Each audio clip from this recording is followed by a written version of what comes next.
guys, what's up? It's Shelby and welcome back to my channel. I know I haven't been here in forever and I have a rough case. This case is pretty heartbreaking.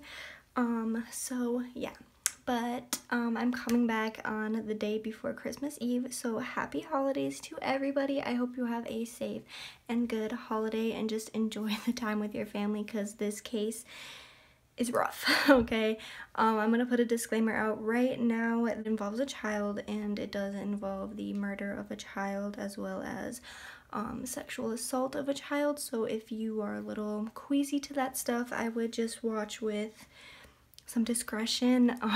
So let's just go ahead and get into this. Do a little Christmas look. It's not really inspired by anybody. I've seen so many people do this. I'm gonna do like a little like Rudolph, like girl Rudolph type of thing. So yeah, but today we're going to be talking about Sarah Haley Foxwell. This case happened in 2009, I believe. I see two different things. People say it happened in 2008, some people said 2009, so I'm thinking 2009 because I did my math, and she was 11 at the time, and when she was born it would have been 2009 when she was 11. So yeah. But Sarah was born in 1998, and her parents, well, her mom and her dad, they were separated, so she mostly lived with her mother though, but she did see her dad quite a bit as well, so it wasn't like she had an absent father, but she did mostly live with her mother. But they called her Haley Bug, which was, you know, reference to her middle name. And her mother said when, like, pretty much as soon as she turned 11, she told her mother that she didn't want to be called Haley Bug anymore and that her name was Sarah. But she was the middle child of 9 kids. I believe she had 4 older and 4 younger, so she was like right in the middle of everybody, and her mom was technically a single mom. She raised the kids pretty much by herself. She didn't have a boyfriend, like I said. I don't know if all of her siblings had the same dad or not, but Sarah's dad was, you know, they were broken up and separated. Her mother worked her ass off pretty much to keep everything afloat with, you know, all of the kids and stuff, to, you know, make ends meet with the house they had. I'm sure they had a pretty big house because, I mean, you have 9 kids, you can't have a two bedroom apartment with 9 kids. So they had a pretty, you know, nice house, and from what I've seen, she had a good life. Whole family and everybody she knew described her as somebody who, even on her worst days, would always have a smile on her face. She was always positive and always kind of just the light of the room. You know, you hear people say this all of the time, but, you know, sadly, you know, bad things happen to good people, and I feel like she really was, just from all the pictures I've seen and everybody who's talked about her, nobody has had a bad thing to say about her. It's always been she was so happy, she was so charismatic, and such a good, well-rounded kid. So it was beginning to be Christmas, like I mentioned, this is a Christmas, you know, one, so it was around Christmas time, and their mom, she was working so hard to make sure that all of her kids had a good Christmas. So Sarah's dad, as well as, I'm guessing, she had a younger sister whose name was Emma.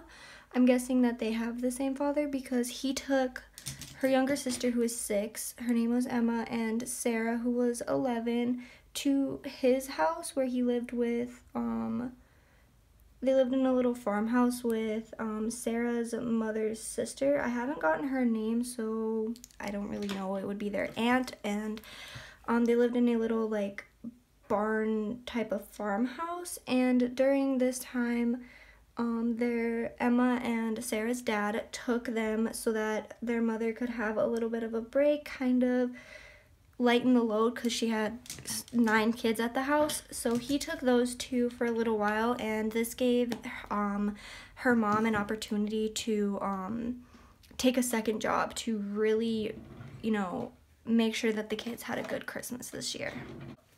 It was 2 days before Christmas, so it was the 22nd, it was the night of the 22nd, so it was like the 23rd technically, when Sarah and her little sister Emma had gone and went to bed at their dad's house.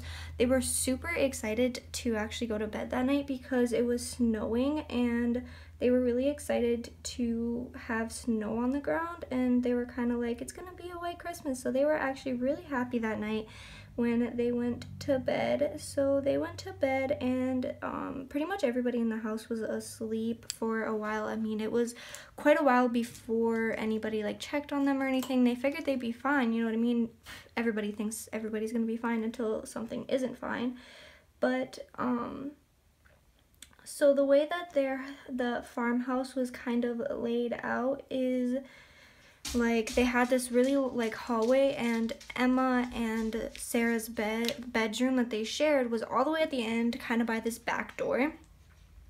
And so their aunt went to go and check on the girls, you know, make sure everybody was asleep before she actually went to bed. She just kind of, you know, did a little checkup on them, make sure everything was good and all of that. But Sarah wasn't in her bed, but she didn't think too much of it until she noticed, you know, her shoes were still there and all of her stuff was still there. And so she told their dad and was like, hey, like, what's going on? And they searched the whole house for her. They searched outside as well, but there was no sign of Sarah. Her mother had gotten a call that night saying that they couldn't find her. She was not in the house. She was not in her room. She was not outside anywhere or anything. And so her mom called the sheriff's department right away. The sheriff working at the time said as soon as he got this call, his heart absolutely sank for a couple reasons. One, it was the night before Christmas Eve, and two, it was a little girl. Of course, that's awful. She was only 11, and they were family friends, so he knew Sarah and her family, so he was just devastated that something like this happened to them. So he immediately went out to start looking and stuff.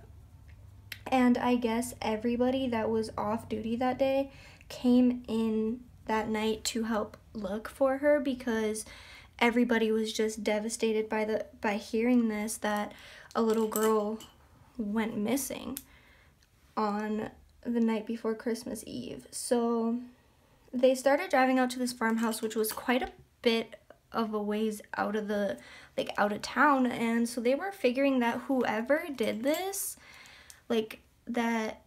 if Sarah was gonna go somewhere, it was gonna be very hard for an 11-year-old girl with no shoes to walk that far out of town or something.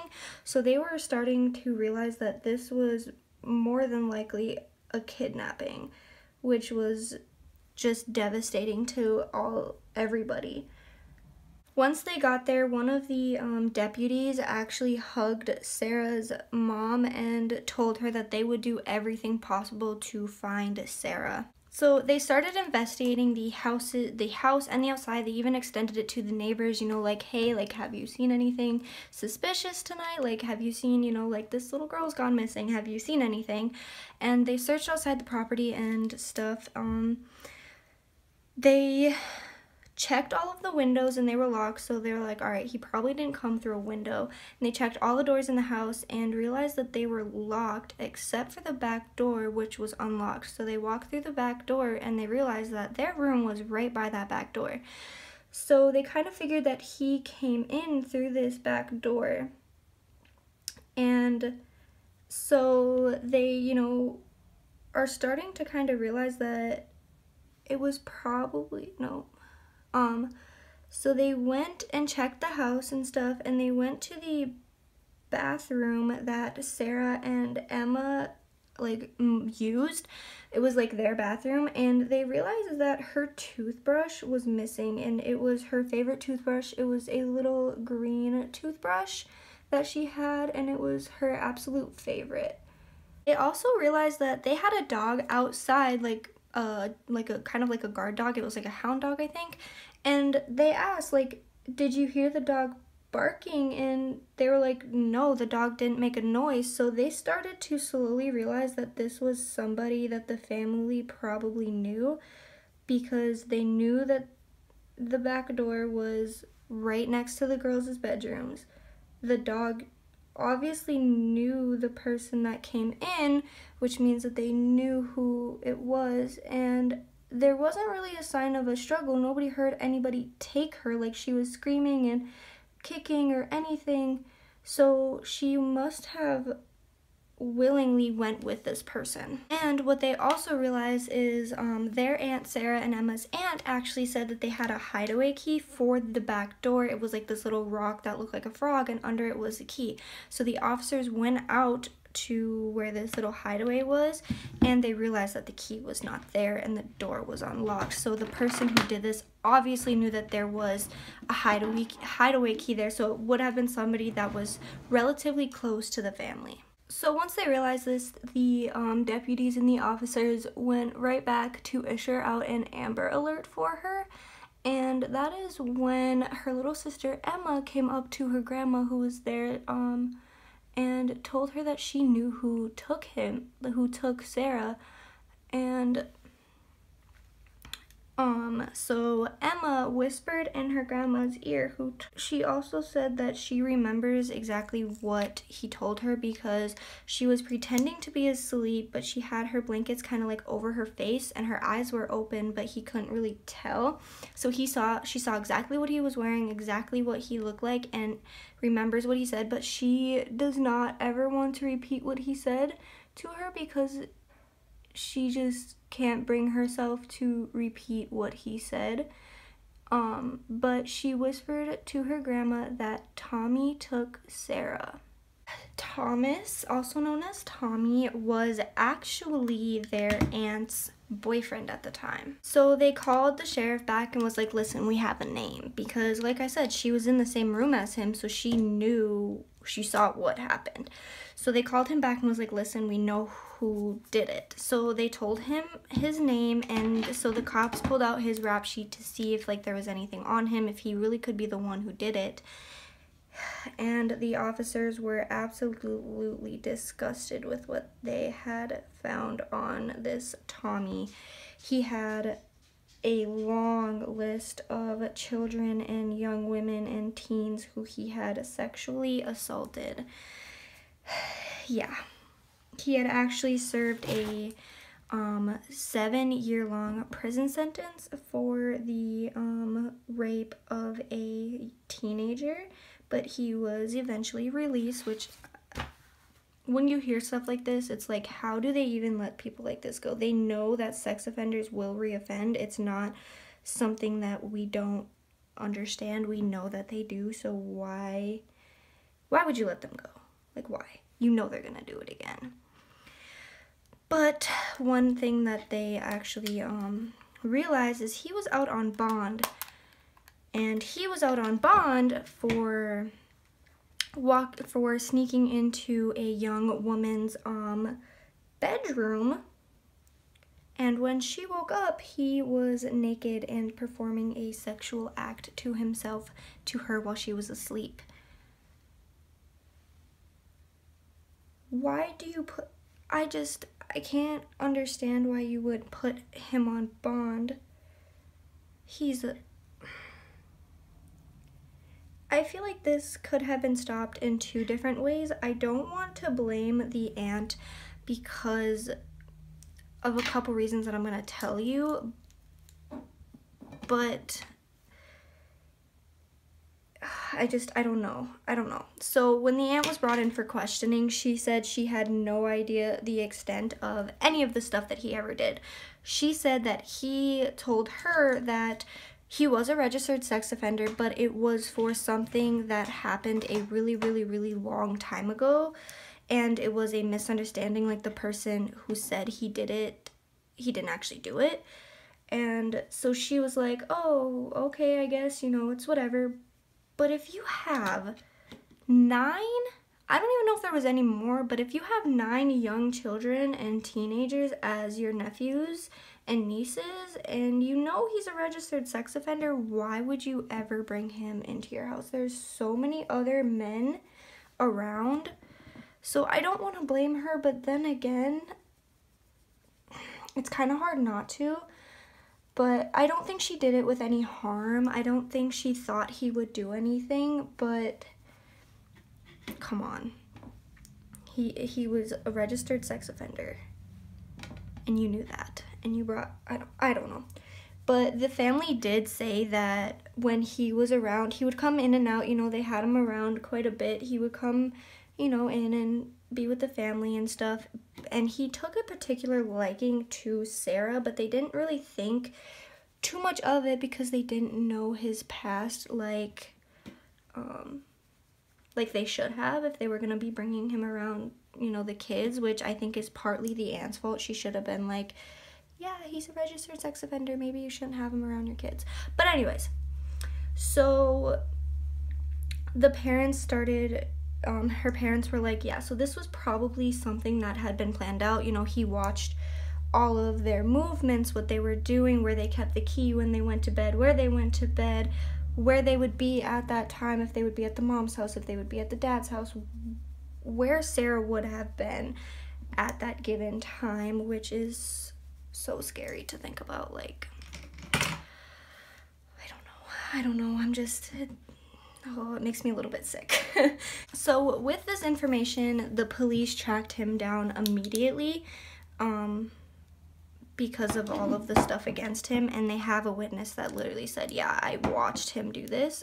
So they tracked him down to his parents' house, where he lived in a little tool shed behind their house, and they searched it right away, and they found pornography literally all over the walls of that shed, of the little tool shed, but they could not find any sign of Sarah at all in there.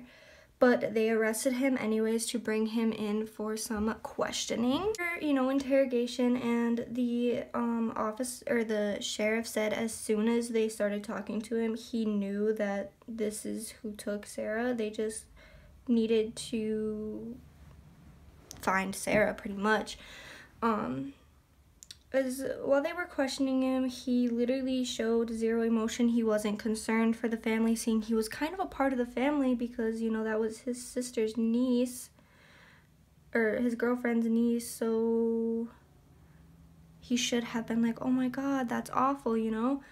But instead, he was just kind of almost cocky about it. He would smirk and kind of laugh at the detectives while they were asking him questions, and he was kind of pissed off. He said that he kept his distance from the children, especially the girls, so that there wouldn't be any confusion, you know, with him being a registered sex offender.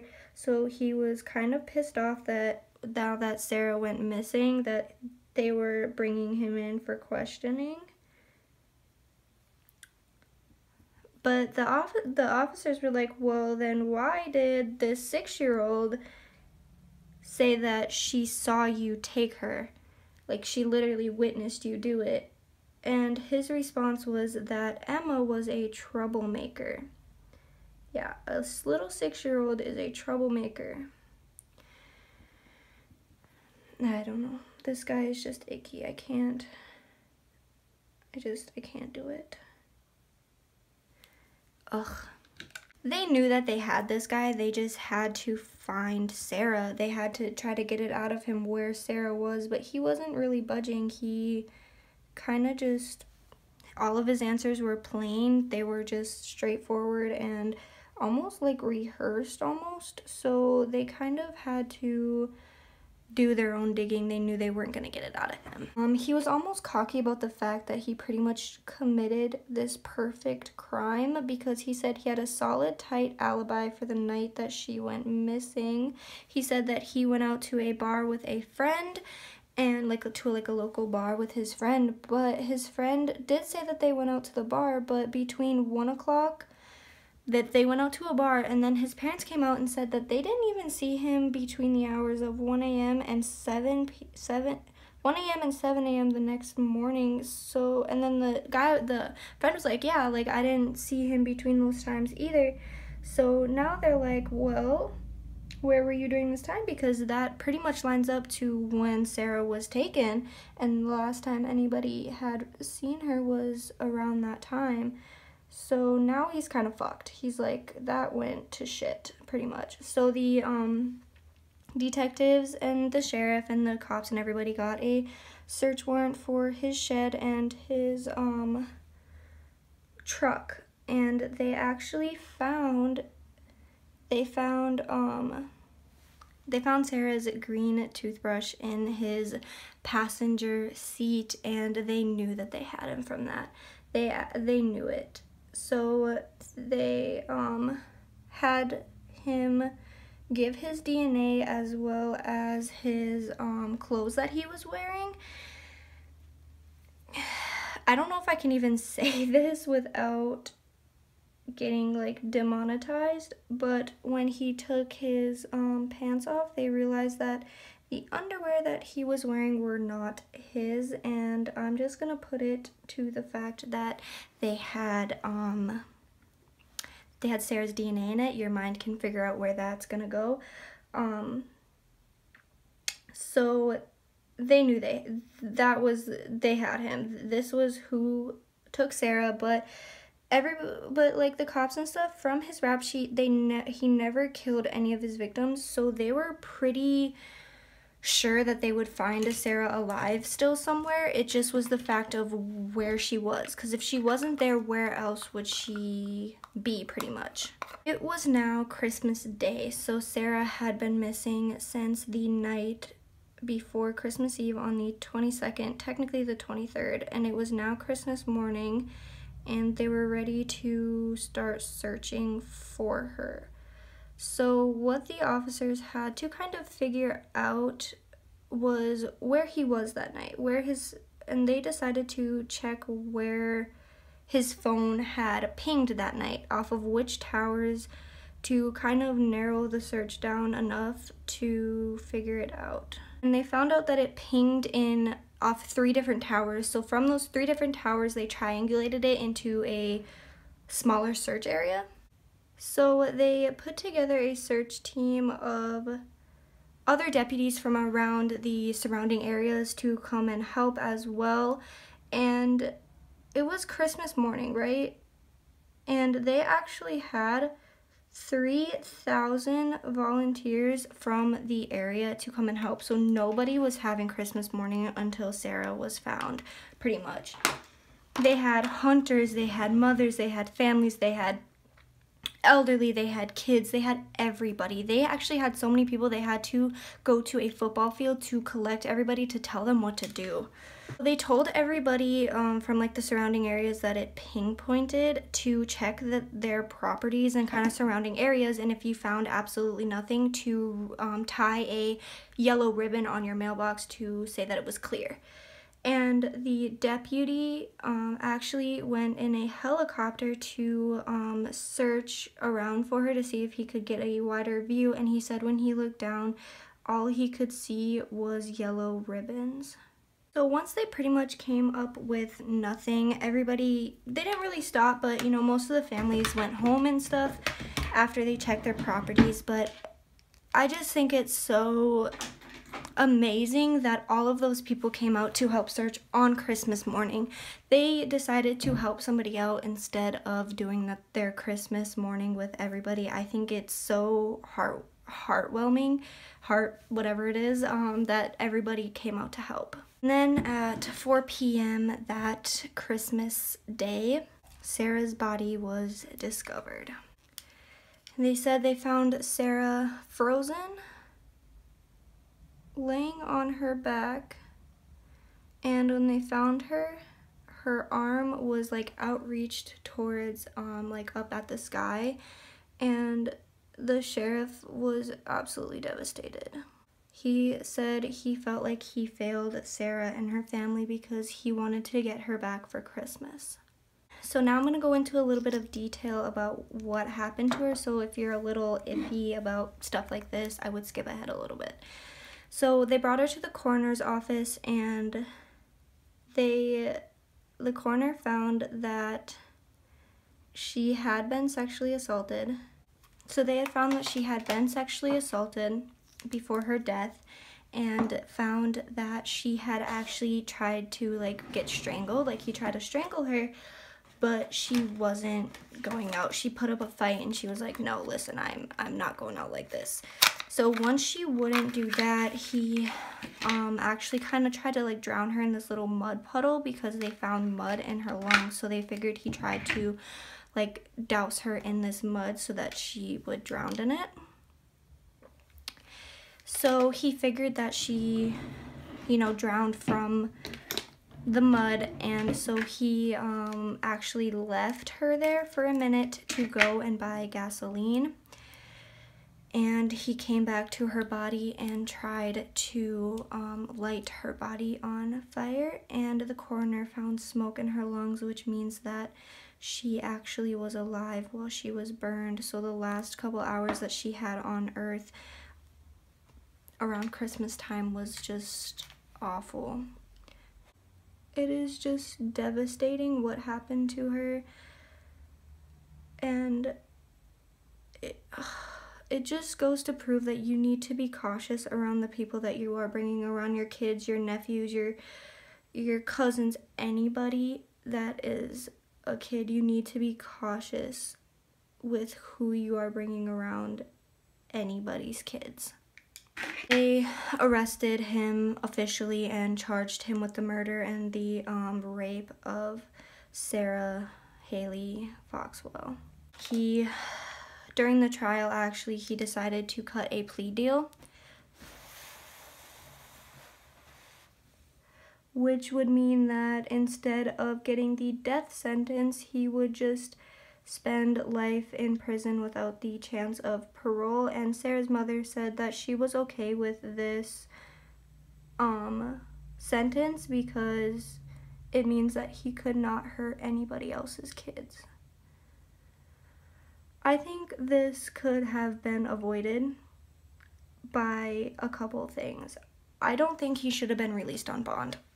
I don't think any rapist or molester or anybody that does harm to a kid that they know is going to happen again should ever be put on bond, let alone released back into the public after 7 years. I think he should spend the rest of his life there so he cannot hurt anybody else's child ever again.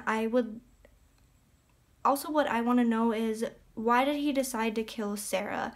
Like, what went wrong that he felt he had to have killed Sarah? Because it was his girlfriend's niece, and it just breaks my heart. This family has to go through Christmas every year knowing that the day that they found her was on Christmas Day, and it just rips my heart out that their family has to go through this so close to Christmas. I know this case was kind of a rough one, but I have not seen a lot of people talking about this, and I feel like it really needed to be put out there to really give warning to people to watch who you put around your kids, and just look at the signs. Like, I know you don't think of it right away, but watch the signs, especially if you know that this person is a little bit iffy, or if you feel off about something. Trust your gut and follow it, because those are your kids. Those are kids' innocent lives. Let me know what you guys think about this case down below. Do you think he should have gotten the death penalty, or do you think that that's what he should have gotten? Let me know down below what you guys think, and I'm hopefully going to start posting regularly again, so I will see you guys in my next video. Bye guys!